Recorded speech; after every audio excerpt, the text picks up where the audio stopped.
it's Brijin. I'm the museum stitcher here on Flosstube and also over on Instagram, Ravelry, and Goodreads. Welcome back to my channel. There's a lot of new faces here since I posted my last whip parade. So welcome back for my very first regular Flosstube update since then. So for those of you that are new to the channel, hi, my name is Brijin. This is my little corner of the internet where I talk mostly about my crafts, mainly cross stitch. Today is only cross stitch with a whole lot of books. I also talk about books on my channel, but I do it at the end, so if it's not your jam, you don't have to stick around. But I hope those of you that found the channel through my whip parade are excited about seeing what my regular content looks like. And if you're a returning viewer, welcome back. Thank you guys for coming back. I love you all so much. And I am so happy that I decided to take this leap into the Flosstube thing. So today, like I said, is going to be an action-packed episode. I have a lot of stitching to share because I did my New Year's Eve 12 by 12, and if you have followed along with me through that process on Instagram and you're kind of sick of seeing these projects, feel free to skip through that section. But I do have a lot of other projects that I worked on that were just like regular whip rotations that were not part of the 12 by 12, so there's a lot of other stitching to share as well. And I will tell you when I start the 12 by 12 and when I finish it, so there shouldn't be a whole lot of overlap. I've got a little bit of haul that I purchased since then, and I've got a lot of books. I think there's like 7 books. I hit a little bit of a reading bug at the end of the year and the kickoff of this one, so there's a lot of literary things to share at the end of this one. I'm also going to give you a rundown on a few Flosstube channels that I've been watching recently that are new to me that I think you guys should check out. So that will be also toward the end of the video. So it might be a little bit of a long one. Normally I only share like 4 or so whips every time. And this time I have my normal 4 whips plus the 12 from the 12 by 12. So we're gonna see. I'm just gonna rapid fire the 12 by 12 ones because I know everyone, including me, is sick of hearing them talked about in this context. So we're gonna rip through it. So that being said, I hope you find something you like. I hope you stick around. I hope you have some kind of hydration. I got a Stanley cup for Christmas and I feel like a whole new person. Basic bitch mode activated. But I am drinking a lot more water, so I guess it's working. It makes me feel fancy. So I have water, I have my notes. We're gonna hop into this thing and do it. And yeah, for those of you who are gonna ask, I usually get a few comments every video about what lipstick I'm wearing, so I thought I would go ahead and start sharing what that is. And this one today is called Belle from ColourPop. It is from their Disney Princess collection. I bought it a few years ago and I think they repackaged it since I bought it, but I think it's still available. So the ColourPop lipsticks are great. They're like $6 or something, or they were when I was buying. They might be more expensive now. Anyway, okay, so that's the lipstick. That's the update. That's the welcome spiel. Let's get into the stitching. So I had 2 new starts since I filmed my last regular Flosstube update. One of them is part of the 12 by 12, so I'll cover it there. But the other one is Dancer by Barbara Anna. This is a pattern I've had kitted for a little while and I just wanted to get a start in on it. I know I probably didn't need another Christmas pattern started, but I had the fabric, I had the floss, I was gonna do it. And I am doing mine exactly as called for because I love the kit fabric. Or not kit, called for. Sorry. I love the called for fabric. And this is where I got to in the span of Christmas time. So I started this one on Christmas Eve of 2022. And I only worked on it for about a week or so, but I got a good bit of progress on her before I had to put her away for the Christmas season. So a couple notes about this one. So I did purchase the PDF of the pattern from Creative Poppy, and it was cheap and it was great. But when you buy Creative Poppy PDF patterns, they are administrator locked. So every time you view the PDF, like you click out of it and click back in, you have to put in a password. And it's not a password that you chose, it is the password that they chose. And it is frustrating to have to keep up with it. So if you purchase a PDF from Creative Poppies, be aware it is a bit of a nightmare to access daily. You can't unlock it yourself because it has to be unlocked with their system code and you don't have that. So I don't love it. So this might be one where I recommend going to get the paper pattern over the PDF, but this is a 32 count Basalt Splash Murano even weave. It is a very tight weave, so if you are not a fan of the sound that pulling floss through tight fabric gives you, don't stitch this on this fabric. But I think the effect of these little flurries is just too good to pass up, and it is with all of the called for DMC as well. It's a very simple pattern. It's small. It's hopefully a finish by next year. Sarah's Stitchy Spot has finished this one into the most gorgeous little finish, so go check out her channel to see that. But yeah, this just needed to be started. I mean, you can't work on it if you haven't started it yet, right? And the needle minder on that one, the superhero one, is from Rebel Stitcher Designs. Okay, so that was my only new start that was not a part of the New Year's Eve 12 by 12, but that is my New Year new start, so I will talk about that after the whole New Year's spiel, so stick around for that if you want to see it. The other project that I got the tiniest bit done on is my Woodland Wonder by Glendon Place. I'm stitching mine on a 32 count vintage country mocha linen with all the called for DMCs and Krynic and everything. This is actually a beaded piece, so it is pretty intricate. And I only did a little bit since I've seen you last. I will throw up a picture of where I was on this piece. And this is where I've gotten to.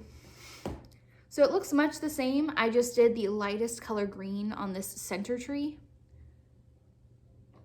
But other than that, it looks exactly the same as it did in my whip parade. I maybe spent like an hour on this. So not very long at all. But progress is progress, as we say around these parts of the floss tube, as my friend Megan, the Seattle Stitcher, says. So I wanted to share it anyway. This is one of the two projects that I plan on pulling out on the 24th and the 25th of every month for like, I think it's called the 25th day, Sal. It's where you work on a Christmas piece on the 24th and 25th because that's the day that Christmas falls on. And I love that idea of just getting a little bit of FaceTime in on your Christmas whips throughout the year so it doesn't feel so overwhelming to finish them all during the Christmas season, because I am a mood stitcher. I tend to stitch in the season the piece represents. So this is a kind of a way to get around that without feeling overwhelmed working on Christmas pieces in, you know, August. So I'm going to either do just the 24th on this piece, or my other plan is to just alternate months working on this one and the piece that I'm about to show you next. So yeah, this is one of my 3 whips that I worked on that was not a 12 by 12. Okay, so I only worked on one other Christmas whip, and the last whip is like a year-round kind of a project. But my final Christmas whip that I got some progress in on is my Christmas Garden by Blackbird Designs. And I'm housing this one in a project bag from Evertote with these cute little llamas. And I will post a picture of where I was after my last video here. I did get a good bit in on this one. I was trying to kind of push for a motif finish before the end of the Christmas season, because this one's going to go into hibernation. I'm going to switch this one off with the Woodland Wonder for the Christmas, little bit of Christmas stitching every month situation. But I did do a conversion for this one that I'm really proud of. This is a full conversion for the piece into a little bit more of a modern Christmas vibe, I would say. And I got a lot done. So I'm doing mine on a 36 count Essamplaire linen from Color and Cotton, which is this kind of like ruddy gingerbread color with Color and Cotton flosses. So it's a full Color and Cotton conversion that I'm obsessed with. So the colors that I picked were Tusk, Winterberry, Pecan Pie, and Ivy. Always forget Ivy. And yeah, this is what it looks like now. So it is officially out of the Q-snap. It was ironed, but it was folded in a project bag, so what you gonna do? But since you guys have seen it, I finished out the reindeer and this whole ginormous center motif, as well as some of the other little snowflakey things. The tragedy of this piece is that I stitched these initials, which are my grandfather's, late at night, and I accidentally did 1.5 stitches instead of 2 stitches over when I was counting them. So, and then I based this whole large motif off of these initials. So this whole large center motif is 1/2 a stitch off. But I think because of the kind of antique sampler look of the piece, I'll be fine. This is over halfway done across the top now, which is exactly where I wanted to be at the end of this Christmas season. Although my margin does look rather tiny on the edge there, it'll be fine. I'll make it work.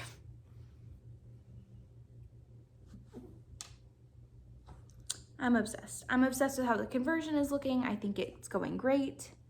That large motif took a long time to stitch, which is why I'm not going to rip it out, but I have made a note to myself for the future to count off of my border or off of the reindeer and not off of the center motif because it's off.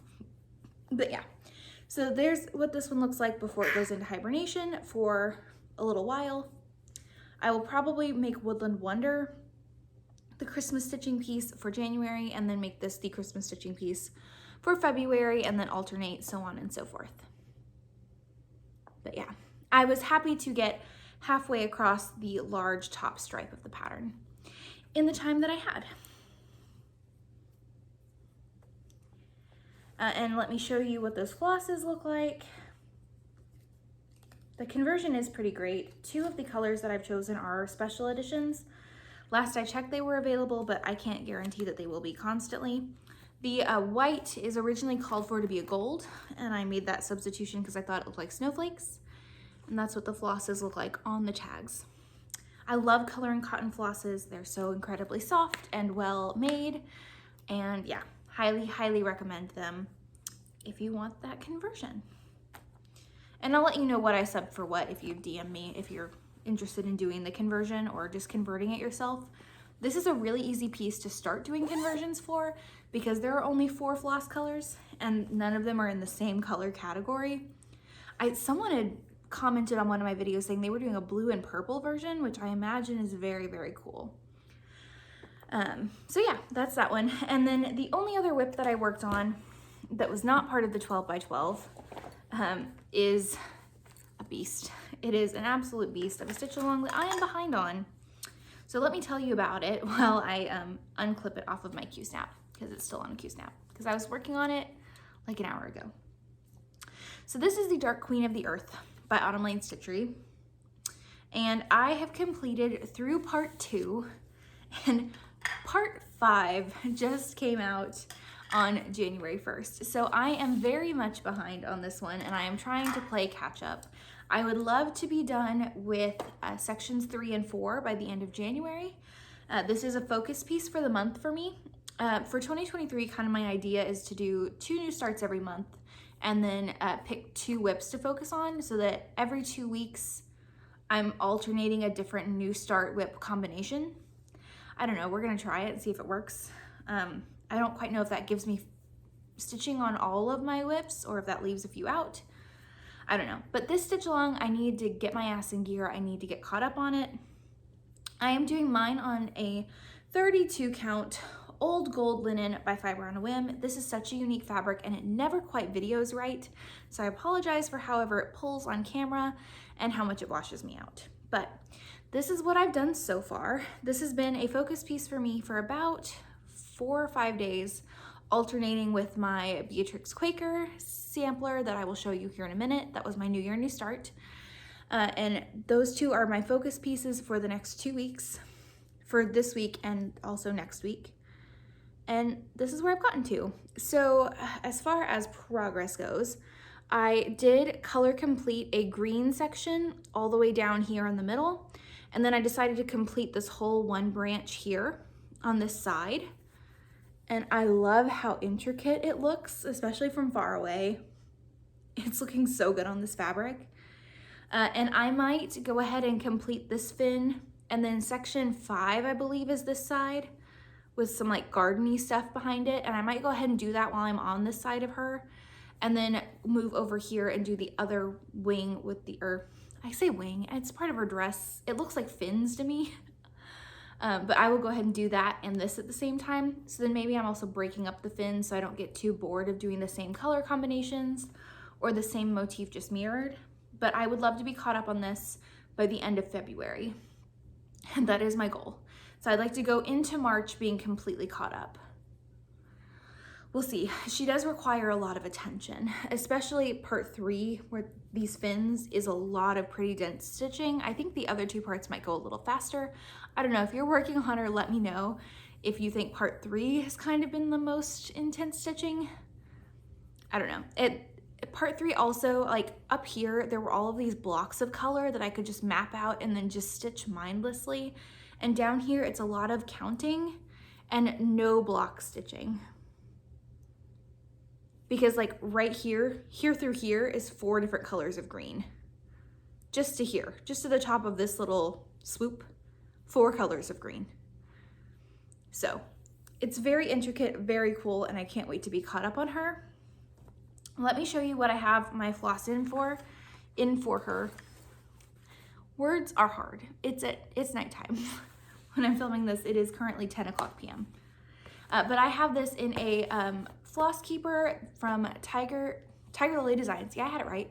But I modified the pattern to exclude the middle section so that it's only vinyl pockets on the inside.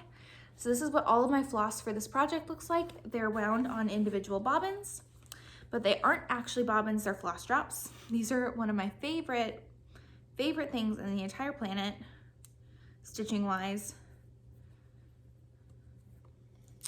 This is what they look like.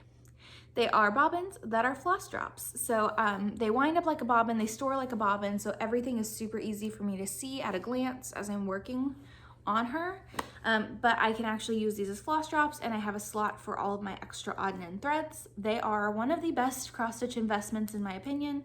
If I had to pick one stitchy notion aside from needles and needle minders and frames, like an extra notion that's not necessary for stitching but makes life so much easier, this is the one thing I would pick. This is like, you know, aside from a Q-snap, a Morgan hoop, a needle, and a needle minder from Mad for Minders, because they're the best.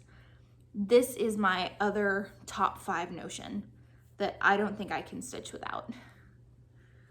And they're honestly not too expensive either. They're pretty consistent with the prices of Amazon acrylic floss drops, and you're supporting a small business. So they're the Adam Hart floss bobbins. She also has some in a heart style, some in a chip style, and there's blends for those of you that stitch full coverages that have blends. I highly, highly recommend them. Please go check her out. Go support her. Go support small businesses as they make stitchy notions for the rest of us. But she will go right back on the Q-snap for later tonight because your girl's trying to get caught up. So that is my non-Christmas whip and my focus piece for the next week. And hopefully I can hit some of my goals before I want to switch over to a different whip for the rest of the January. Just January. Okay, so let's go ahead and do the New Year's Eve 12 by 12. Now, I've talked about these projects a lot recently. I talked about them in my whip parade. I talked about them in my dedicated 12 by 12 video, and I'm going to talk about them again now. I am not going to go into project details. I am going to tell you the name, the designer. I will pop a picture of my starting point and I'll show you where I got to. If you are interested in details like fabric and floss, I have them in the description box below, or feel free to message me on Instagram. We're just gonna rapid fire this crap because I've spent a lot of time, and then I will pause and go more in detail on my New Year, New Start when we get there. These are not in the order that I worked on them during the 12 by 12. They are in whatever order I got the project bags back in. So it is what it is, okay? So first project is gonna be Halloween Quaker by Lila Studio. This project came at an hour where, I don't know, I did get some done on this, but I don't feel like it's as much as I thought I was going to get done. But this first motif in this pattern is very dense. Oh, here's where I was. Guess I should probably do that. Needle minder conundrum. Okay, anyway, here's where I was. Here's where I got to at the end of the hour. And on all of these projects, I have not touched them since the 12 by 12. It's only the 1 hour of progress. Really 45 to 50 minutes, depending, because I had to stop and post on Instagram. Still not even halfway done. Again, fabric and floss descriptions will be in the description box below, or in the dedicated 12 by 12 video, if you're really curious. Okay, next project is going to be Miss Bingley's Library. I worked on this one while I was going live with the Seattle Stitcher. Here's my progress. And so this one might have suffered a little bit because I was just talking. But I think it's also hard to see progress on this one because it was just fill-in. So I did about 3 rows of fill-in on the roof, which is actually quite a bit of stitching. But it looks basically the same. Love this piece.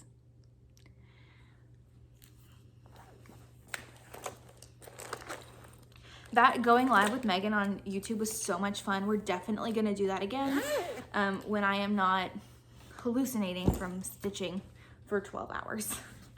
Okay, next is the bookcase by Galliana Cross Stitch. Love this piece. This needs to be a focus piece soon because I forgot how much I'm obsessed with it. And here's where I was. And here's where I got to. I worked right in here along this part of the top of the bookshelf. I fully completed this section across and filled out the whole bottom of this. So actually quite a bit on this one.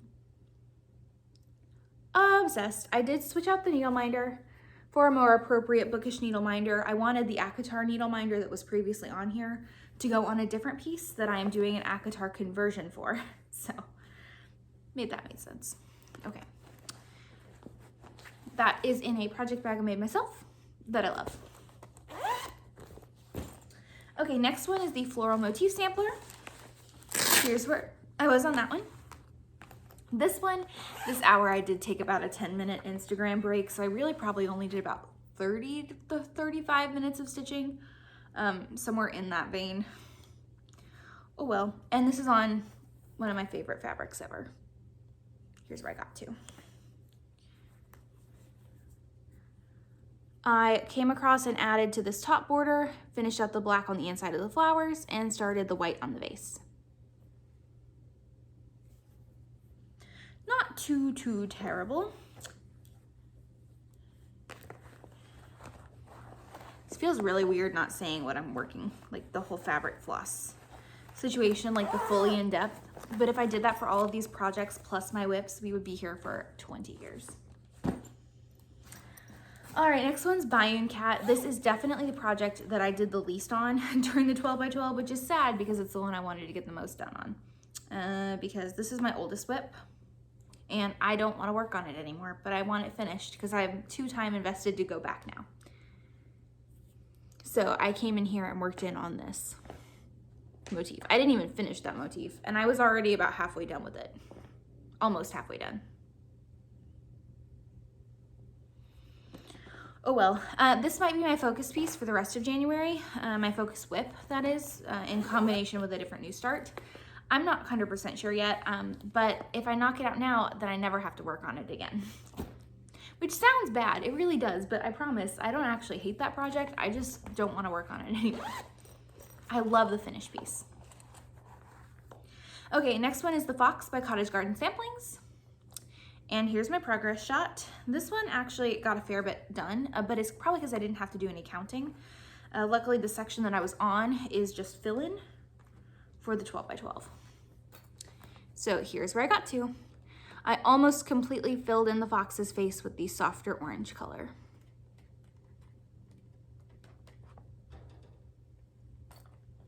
I'm excited to actually see him start to appear. I'm gonna work on his body next and then add all the accents after I finish the main fox. Keep everything organized back in his bag. Okay, we're about halfway done. Next one is the Mini Mystery Mandala number 3 from Chatelaine Designs. This is the mini chatelaine I picked up to prep myself for doing a larger one. I wanted to kind of dip my toe in the water, as it were. And here's where I was before I started. I completed part 1 of 3 and I started in on part 2. So part 2 starts off with this giant cross shape around the already stitched center and I got halfway through it, which I felt like was really good progress. This was the first project that I worked on, so it probably got the most like actual stitchy time because I was like, you know, I put a few stitches in before the stroke of noon, but this piece is absolutely amazing. You really can't see how intricate it is on camera. and it made me definitely aware of why chatelaines are so popular. I think this is going to be a focus piece for February for me. I don't know, it feels like a good February piece. And I'd like to have it done so that I can actually get a start in on my big mandala, which is the Medieval Town mandala from Chatelaine. Okay, next one is the project I moved my Akatar needle minder onto, or A Court of Thorns and Roses. Okay, this one is Love Gains by Modern Folk Embroidery. And here's where I was. Here's where I got to. I finished out the border on this second motif and started it on the middle. So I feel like I'm doing good. There are only 3 motifs across the whole top of this piece. And we're doing all right. I forgot how much I enjoy working on this piece. I think this is going to be the second focus whip for February because these colors are so romantic. And I'm recharting the quote on this one to be A Court of Thorns and Roses. I don't quite know how yet. I might enlist the help of some of my friends who actually design patterns. Julie, I'm looking at you. Because I don't know where to begin on recharting things. It makes me so incredibly nervous and I just don't know. So, expertise is needed. But I have this in a Discovery of Witches bag from Forbidden Fiber Company. All right, only 4 more projects, and one of them is the New Year, New Start. So 3 more whips that I worked on during the course of the 12x12. Actually, I don't know if I forgot to mention, but for the 12x12, I did all whips except for the New Year, New Start. And I took an hour break in the middle of the day, and I stitched from midnight to 1 a.m. to make up for it. Okay, the next project is Rejoice Evermore by Brenda Gervais. I am doing the Leo and Roxy conversion for this one. And here is where I was when I started. And this project is hard to show because there's a lot of fabric. This is where I got to. So in the hour, I finished out the dark pink color on all of the strawberries going down, and I started in on the lighter color on about 2 of the strawberries. This one was kind of crazy because I went from working on Love Gains before this, which is a 28 count fabric, to a 46 count fabric. And it was, my eyes were like, what's going on? It was literally from the largest weave to the smallest weave. And I'm so sorry, my cat is playing with a toy. So yeah, it was really weird, but you know, I still got in a good amount on this one. This project, it doesn't look like I'm moving very much on it, but because the weave is so small, I'm doing a lot of stitches to cover the same amount of surface area. And it's gonna work out fine in the end because I'm gonna have a ginormous piece that's actually a manageable size. But yeah, that one's really fun. Okay, 2 more whips and then we're on to the new start. Okay, one of the last 2 whips is the Scissor Sampler by Tell an Emblem. Got good progress in on this one. I had a lot of different places I could go with my hour, and I picked one and I just went for it, and that's what happened with this one. So I finished the whole alphabet up to the letter H, which was alternating 2 different colors. So I feel like it's good.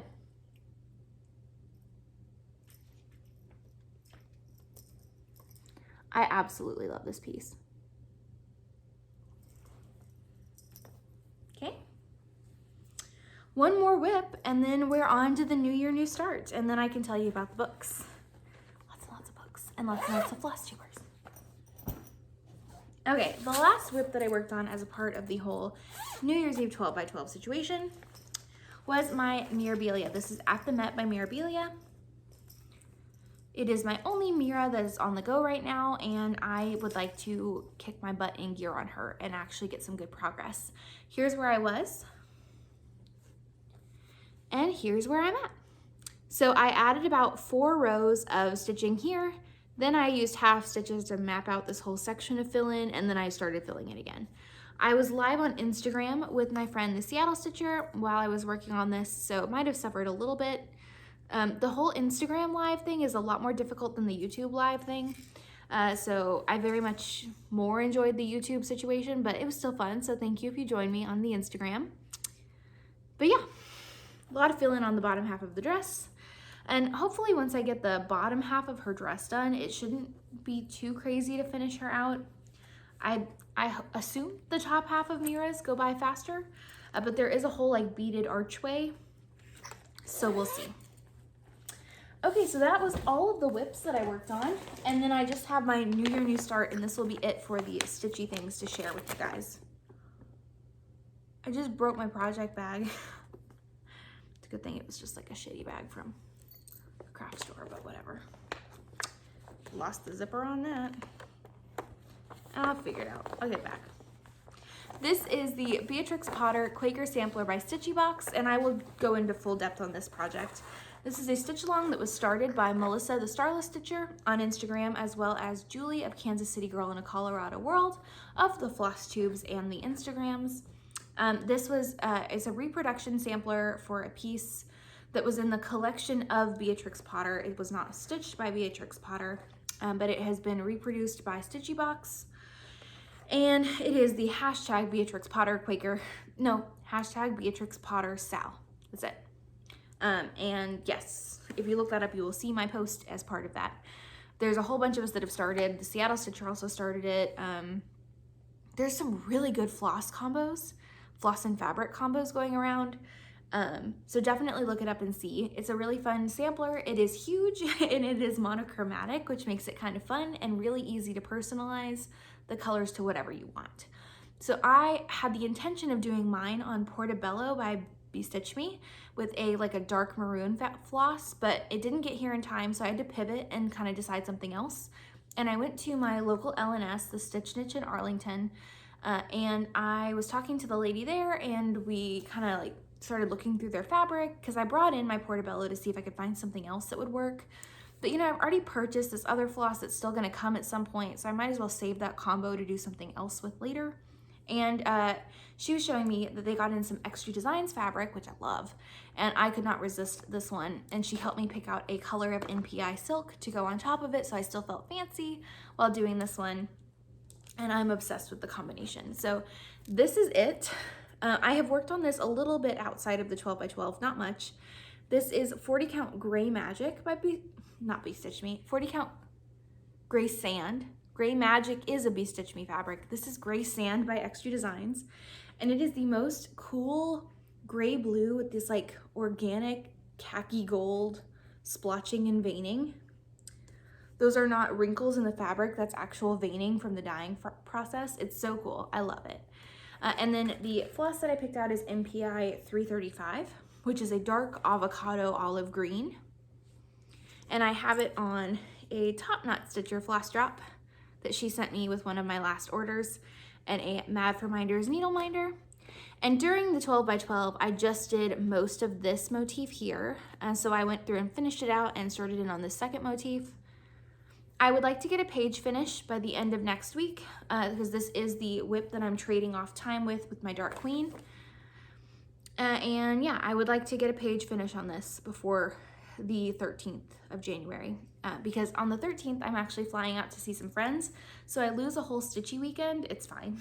I'm going to Nashville, shout out Nashville, on the 13th to visit friends. So that will be my cutoff date for this piece, and hopefully I can get in some good progress before then.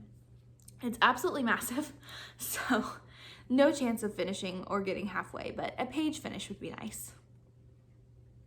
So yeah, it's a really fun sal, really, really cool. Everyone's choices are really fun. I think monochromatic samplers really give everyone the freedom to kind of do what they want without feeling the pressure to match your shades of DMC or whatever. And yeah, super, super fun. Very much excited about working on that piece. I needed another monochromatic sampler, but when Julie does something, I can't resist it. Okay, so let me regroup and come back, and we will talk about books and Flosstubes. Okay, so before we talk books, I did want to talk about a little bit of haul. I didn't really buy much of anything besides the fabric for Beatrix Potter and floss for her. But I did also purchase one other pattern. I was talking with Catherine of Paper Crane Stitches on Instagram, and she was showing me her progress on a modern folk embroidery piece that she got in a whole bunch of progress during my whip parade. And we were talking about it, and actually it reminded me of a different modern folk embroidery piece that I totally meant to purchase when it came out and forgot to. So it is the Song of the Nightingale, Love this piece. I'm absolutely flipping obsessed with it, and I really wanted to start it, so I went ahead and grabbed it. I think I'm gonna work it into my plans for 2023 to get a start on it, but it is rather large. So I'm still trying to figure out where I'm gonna slot it in so that I still feel like I worked on it because I am trying to lower the whip count. So yeah, I did purchase this. I will be converting it to pinks instead of blues because I don't really have any pink whips, and I do have quite a few blue ones. So that will be the plan there. So a little bit on my Stitchy plans. I'm going to do a dedicated video talking about my 25 starts for my 25th year. But along with the new whip rotation that I'm trying out, it will be that. So I am limiting myself to starting 25 things this year, which averages out to about 2 a month, with 1 month with 3. And yeah, so it's kind of fun getting to pick. I've left a few months open around Expo and around StitchCon to kind of give myself some freedom to start some other different things. But it's been kind of fun to kind of be able to visualize my future of stitching for this year. And you know, I'm a mood stitcher, so who knows, it might change. But I will be doing 25 starts for the 25th year, which is why I'm doing this new whip rotation, because there's 2 starts every month. So if I work on 2 starts and 2 whips, maybe I'll get in good progress with kind of 4 focus pieces for the month. I don't know. We'll see. Whip Go doesn't really work for me. I'm too much of a mood stitcher. When they call the number, I don't want to work on it. I don't know. So that's a little bit about my 2023 stitching plans and everything like that. So I need to figure out where that fits into my 25 starts because I've kind of already picked them, but I might swap something out. I'm trying to make sure I have a good number of smalls and big ones, and yeah. I know a lot of people are doing 23 and 23 where they're trying to get their whip count down to 23 in the year 2023. And since I'm currently sitting at 27 whips with 25 new starts this year, that means I need to finish about 29 things. Is that math correct? Somewhere in the realm of 29 things, and I don't have 29 whips that are close to being done. So I don't know how accurate that is for me. It might be 25 and 23, and just try to finish out all of my existing whips this year. I don't know. Everything seems a little unmanageable right now, but we'll see. I'm just going to stitch what makes me happy and see what I can knock out this year. I would like my whip count to stay under 30, but again, that is a tall order with 25 starts. But I did start 36 things last year, and I still did manage to get quite a few finishes, so I don't know. We'll see. Limiting the starts hopefully will help things because I do tend to start larger things and I don't have as much progress in on them.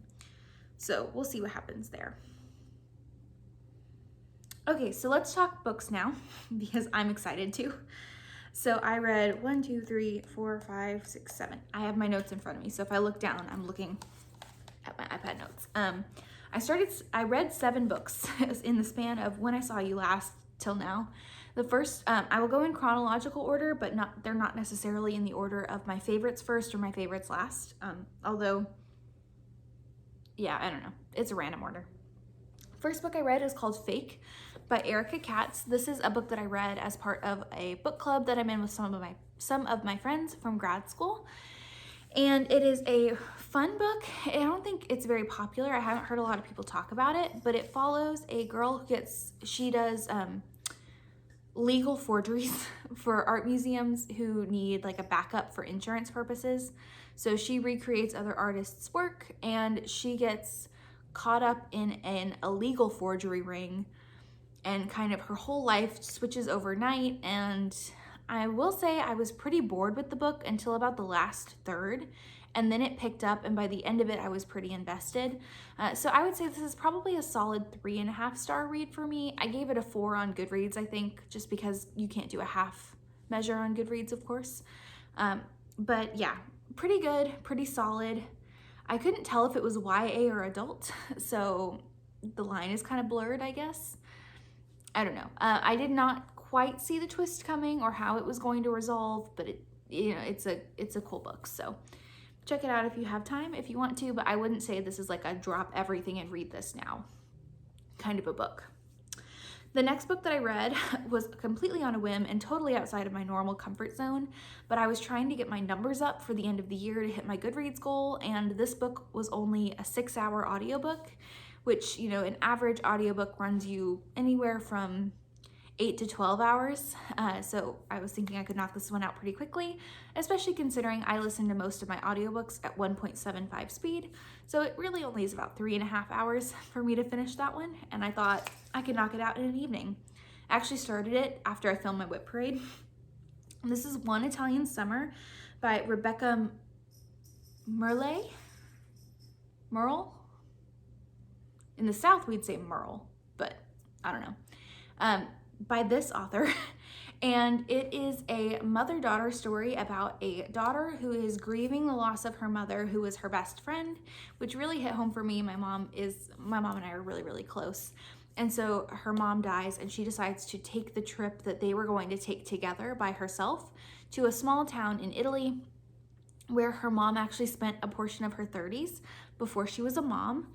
And in some kind of like really weird dramatic course of events, she finds herself talking with the 30-year-old version of her mother before she had kids. So like her mom before she knew she was a mom. So it's the story about grieving the loss of someone who is so influential in your life, but also about learning that your parents were people before they were parents, before they were this like super steadfast, reliable person. They were just this person trying to figure shit out. And I very much enjoyed it. I cried a lot. It's really, really good. And to top it all off, the audiobook is read by Lauren Graham, who is Lorelai Gilmore from the Gilmore Girls. So it's read by America's mom. And I thought it was fantastic. Totally outside my normal genre, but I really, really enjoyed it. So go check that one out if you are looking to cry or need some like cathartic mother-daughter moments. It's got, you know, that little touch of magical realism with the whole like possible time travel situation. And yeah, it was a really sweet book. Had a really great ending, and I very much enjoyed the read. Then I read 2 more books before the end of 2022. The first one was Love in Other Words by Christina Lauren. This was a recommendation that I actually got from one of you guys in a comment of one of my videos. It's my first Christina Lauren book, and I definitely will read more. I loved this book. And I'm not normally drawn to the friends to lovers trope. I'm more of an enemies to lovers kind of a gal. But this is a friends to lovers book. It follows Macy and Elliot, who were childhood sweethearts. And you know that there has been a massive falling out and they haven't talked in 11 years. And then they run into each other in a coffee shop one day and both of their lives implode afterwards. So you're kind of learning about them in the future, but also about their past and about the event that caused their split. And it's a little bit of a friends to lovers, but also second chance romance. I very, very much enjoyed it. It's very, very sweet. And the character development is stellar. You really, really feel like you're on the inside mind of these characters. Macy, the main character, it was a little irritating to me. Like I couldn't quite figure out why she couldn't get her shit together. And when you learn why, it's like, oh, this whole thing makes sense. But I was pretty much captured by this audiobook and highly, highly recommend it to you. It is more of a sappier romance, so if you're looking for something like really, really lighthearted and fun, I don't know that this one's for you. But I mean, I wouldn't say it's like overly emotional. It's just a little bit more sappy than like your contemporary cartoon cover romance.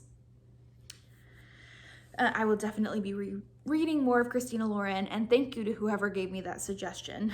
I very much enjoyed it.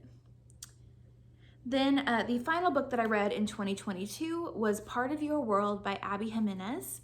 And this one, I think it's supposed to be kind of Little Mermaid inspired. This is an age gap romance where the woman is older than the man.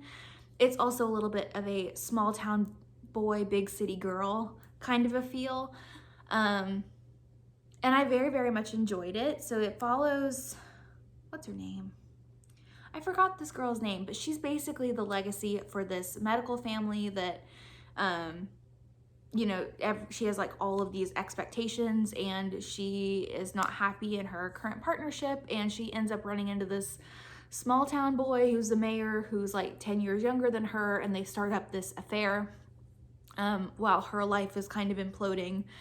and it was very, very good. I wasn't honestly expecting much. I borrowed it because it was available now from my library app, and I needed something to fill some time, and I read the whole book in one day. It was very captivating. There is a domestic violence trigger warning, just for those of you who are affected by that, but it is a side character. Well, it's a little bit the main character.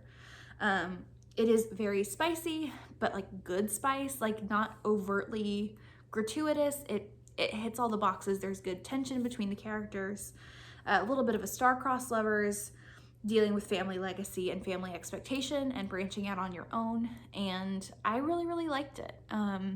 Honestly, did not have high expectations, didn't really have any expectations. Excuse me, sorry. But yeah, I really, really liked it. So go check this one out if you haven't already and you're a romance fan. I think it came out this last year too. Yeah, really liked it. Okay, so then we're into 2023 books. I've already read 3 books this year, and it is currently January 6th. So we're off to a roaring racing start over here in the Museum Stitchers world. But that's because I'm planning on reading 100 books this year, and that averages out to a book every 4 days. So I'm trying to build up a stock of books while I'm excited, so that later in the month when I need to take time off, or later in the year when I don't read as much, I'm not falling behind. So anyway, first book I read is Little Thieves by Margaret Owen. This is a YA retelling of an Eastern European folktale, The Goose Girl. I'm actually not familiar with the original story, but it follows a teenage girl, Vanya, who is a thief and a liar, and she is committing identity fraud. She has stolen this magical set of pearls that transforms her face into the face of this princess, who is actually her former boss. She is the maid to this princess, steals her identity, and then gets cursed by this lower god. She is also an adopted daughter of the low gods Fortune and Death, and she is trying to escape them. And so it follows kind of her thing as she's also being turned slowly into jewels by this curse. And it's also a little bit of an enemies to lovers romance. This is the first YA book that I've read in a really, really long time, and it was a very, very well done YA book. Still, would I have loved it to be a little bit more adult? Yes. It is hard when the main character is 16 and they're constantly referencing like a teenage point of view. Like, I'm just not there anymore in my life, and it was a great book. I won't downgrade it because of that. It's just like my own personal preference. I would love to see the characters be a little bit older and dealing with things more as adults. It's just not believable that a 16-year-old girl is responsible for the fate of an entire kingdom. I don't know. I'm just not there anymore. But for a YA book, it is a great example of it. The world building's fantastic. It's easy to listen to. And I thought the story was really, really well done. So highly, highly recommend this one if you're looking for a good YA or a good folklore retelling that's not Western folklore. This is, Eastern Europe. Very, very good. The next book that I read might be one of my 2 favorites over the last few weeks. This is The Bodyguard by Catherine Center. This is another one that I had about 0 expectations for. I borrowed it because it was available and the cover was cute.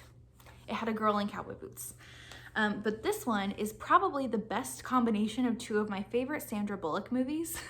It is Miss Congeniality and The Proposal mixed together. Very, very well done. It is very much a great example of the fake dating trope. It's probably the most believable fake dating situation I've read.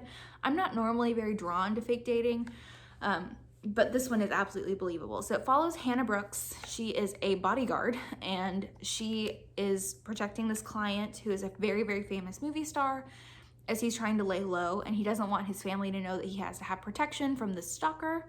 So her agency sends her in as his fake girlfriend because that's the only cover that she has as to why she'd need to be on him all the time.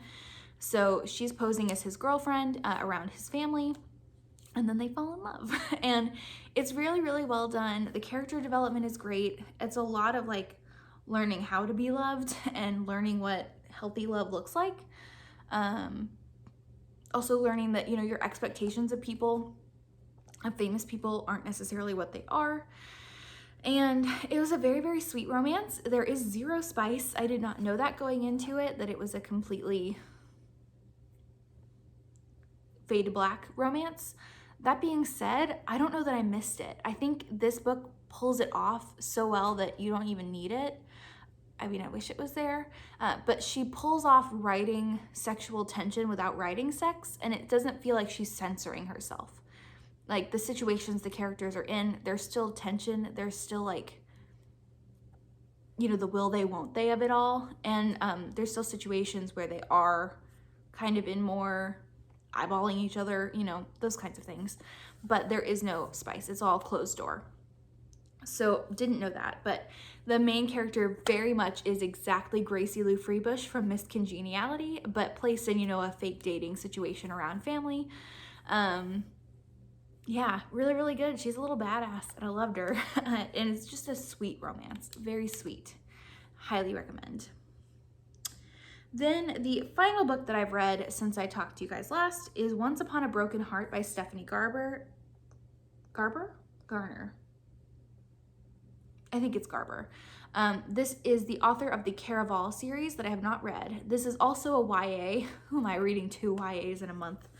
But it follows, it's like a YA fantasy. It follows this story of this girl who makes a deal with the Prince of Broken Hearts to stop her fiance's wedding, or her true love's wedding. And he requires this like payment, and it goes on a bunch of twists and turns. And this is a book that I think would have been so much better as an adult romance, because the premise is that his kiss is poisonous and she bargains to kiss 3 people for him at a time of his choosing. And when the whole plot line is kisses, it feels like you're censoring the book. And I don't know, it just like takes you out of it a little bit. I think this could have been so much more well done as an adult book that didn't have to worry about those kinds of pullbacks. This plotline was just made for that kind of genre. That being said, I still thought it was really good. I listened to it pretty quickly, and I thought the plotline was pretty intriguing. It just like, there were these moments that it was like, you know, they pulled back, or it turned like a little bit YA, and it like pulled you out of the story almost. I don't know, I think this plotline was made to be adult, and it just feels sad that it was written as young adult. Like, I kept imagining the different ways the scene would go versus how it actually went. That being said, I did love the world she created, and I love the situations. I am currently reading the second book. It just dropped in my library account today, so I will let you know how that goes. And I think the third book is coming out in September of this year, so will be a full series finish this year. The cover is pretty cool. I just didn't know it was YA when I picked it up. Okay, so that is all of the books that I read. I hope that you guys enjoyed that one. And leave me an emoji of the book stacks if you made it through all the book reviews. So let me tell you guys, let me stop and regroup, and I'll tell you guys about some of the Flosstube channels I watched, and then I'll let you go for the day. Okay, so I have 4 Flosstubes that I want to tell you guys about before I get out of here and get you out of here. They are all channels that are new to me. A lot of them are on the newer end, and I've just been very, very much enjoying watching them, and I wanted to tell you guys about them because I have been a bit of a ghost on Flosstube recently. I've been watching a lot of videos, but I haven't been commenting on them, so hopefully this makes up for that because I'm the worst right now. So let me tell you guys about them.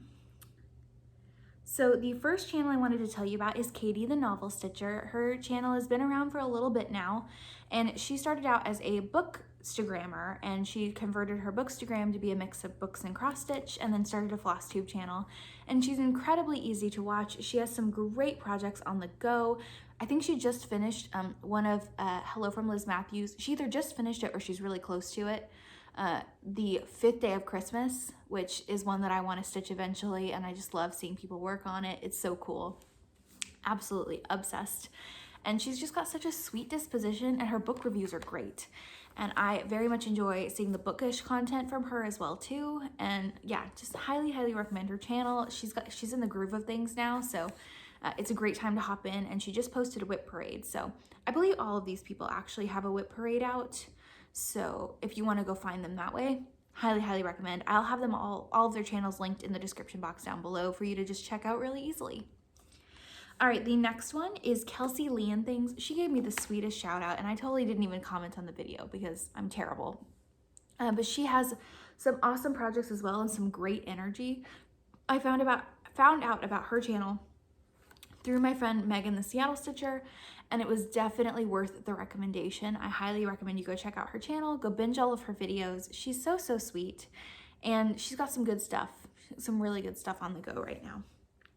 Then I watched Cam the Stitcher. She is a new Flosstuber, and she has awesome projects. And she's also on Instagram. She was on Instagram first and then started the Flosstube. Absolutely amazing to watch, has awesome projects. She finished in her first Flosstube video this really cool Mary Wollstonecraft piece. She also did the Supernatural stitch along, I think so. It's either Supernatural or Cryptids. They all look the same from afar. But she did one of those. She's doing really cool projects, and I definitely think she's one you should get in on the ground floor. Go check out her channel. I highly recommend it. And yeah, also her Instagram is fabulous. And the final Flosstuber I wanted to tell you guys about is another new one. This is Marjorie Maid. She is so flipping cool. Like, I just want to be her. Her cat eyes are sharp enough to kill a man.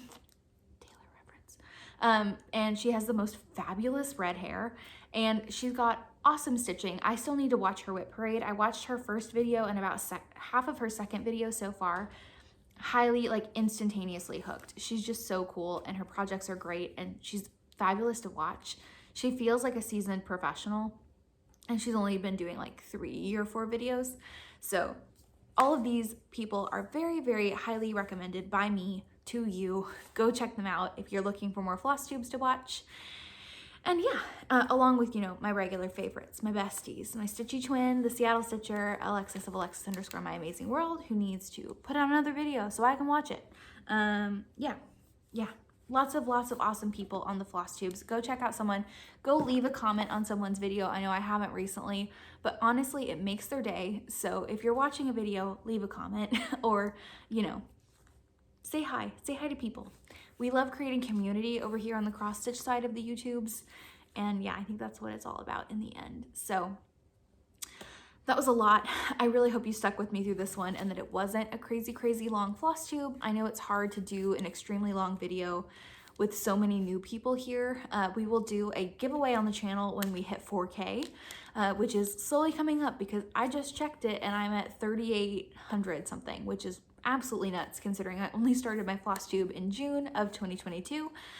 But I am very much looking forward to hitting that 4,000 mark. And once we do, we'll do a big ass giveaway. So tell your friends to hit the subscribe button and like the video and leave me a comment. Let me know what you're working on. If you did a 12x12, how did it go?